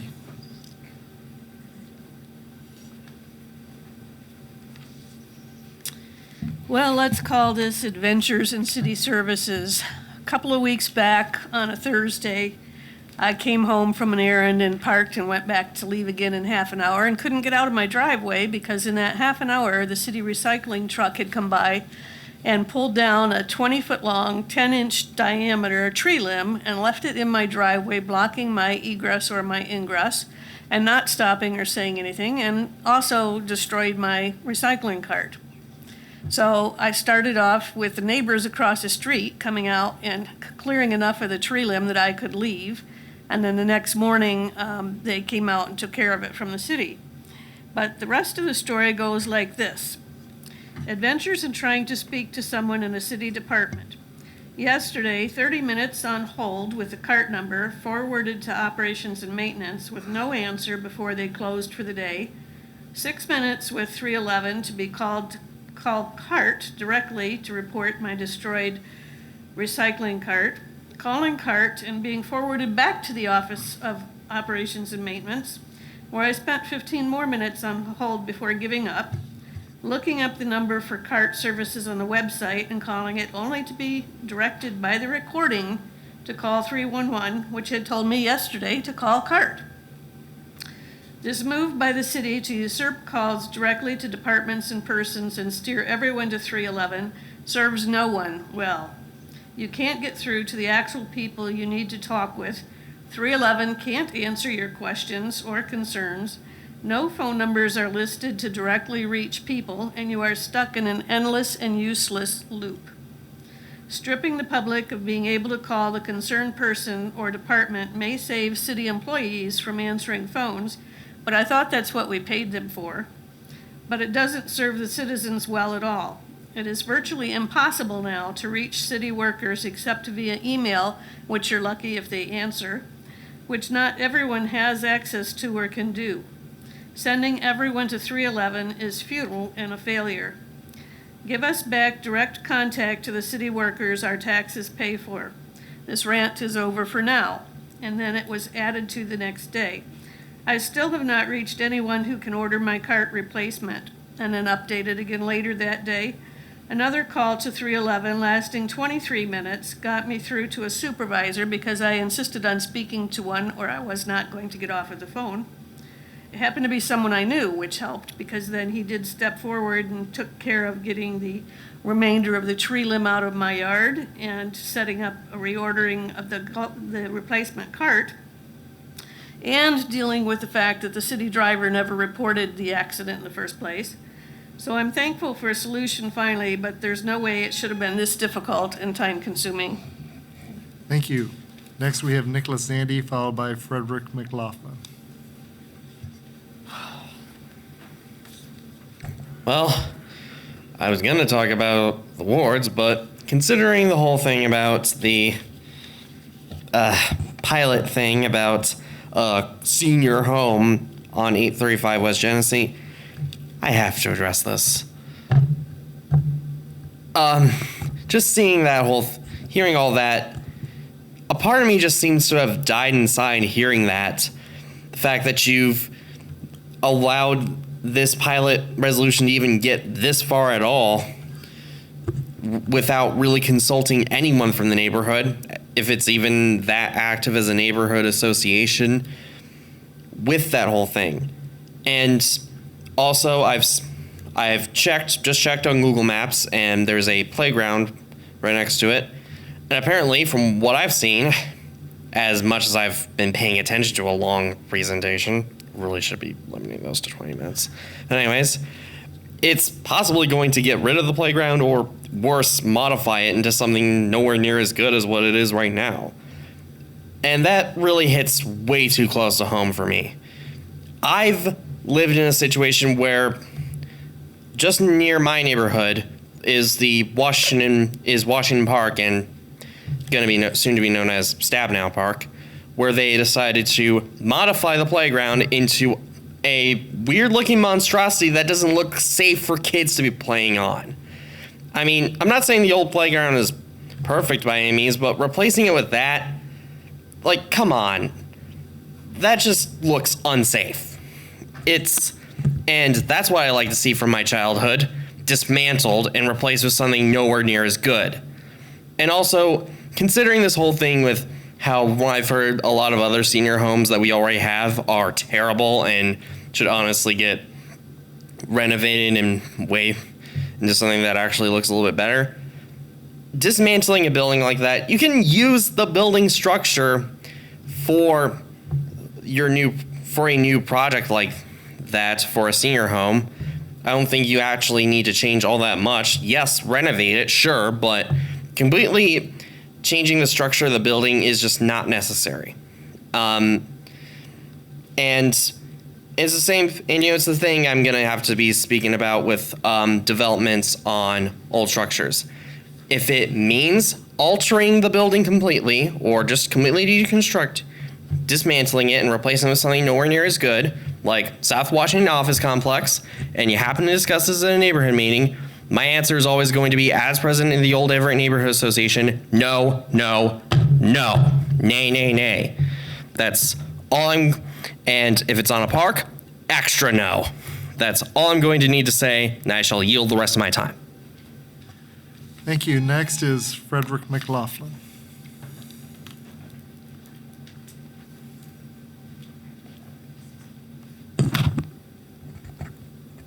Okay. My name is Frederick McLaughlin. I live at 1407 West Holmes Road. I was just going to speak a little bit, make a couple of comments about the city charter, but I thought I'd say a couple of words about affordable housing. I want to pose something to you that I may have posed before, but affordable housing, if you actually have it and it's not supported by grants, incentives, and so forth, it's by definition it's going to be worth less than housing that might have been built through other means and so forth.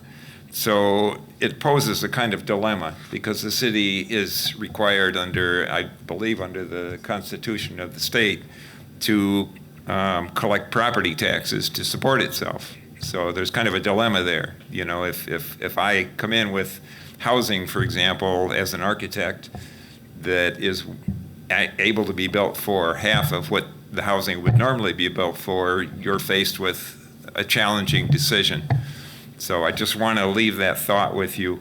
It basically says that marketing value is a big aspect of this, and that amounts to ultimately a kind of caste system in status and so forth. The comments I wanted to make about the city charter it's a pretty thin document. I've been amazed. It's 27 pages long, something like that. It's pretty thin and it's pretty insubstantial. If I had to grade it, I'd give it a C minus, maybe. What I mean by that is, to get more particular, is it's not particularly user-friendly. It's difficult to orient to. It's desperately in need of definitions. I looked at some other city charters around the state. Ann Arbor comes to mind, for example. The Lansing City Charter had maybe a page of definitions. Ann Arbor's has 20 pages of definitions. And these are not inconsequential. I can tell you as someone who is used to using the building code that definitions are crucial. They have very subtle meanings and you can't simply ignore them. One example comes from Lansing's own zoning ordinance, which has many pages of definitions in its own right. And even the words that some people might think are kind of crazy, like shall, are defined. You know, is it mandatory or is it just is it something you can have some discretion with? So in any case, there's no definitions. There's definite need for referencing and cross-referencing of sources into statutory law instead of just saying it according to state law. You need specific state law citations in every place those kinds of phrases are used so that someone can get into this and actually make use of the document, become involved. Thank you. Thank you. And that was our final speaker for the evening. All right. With no other business before the body, we are adjourned at 9:03.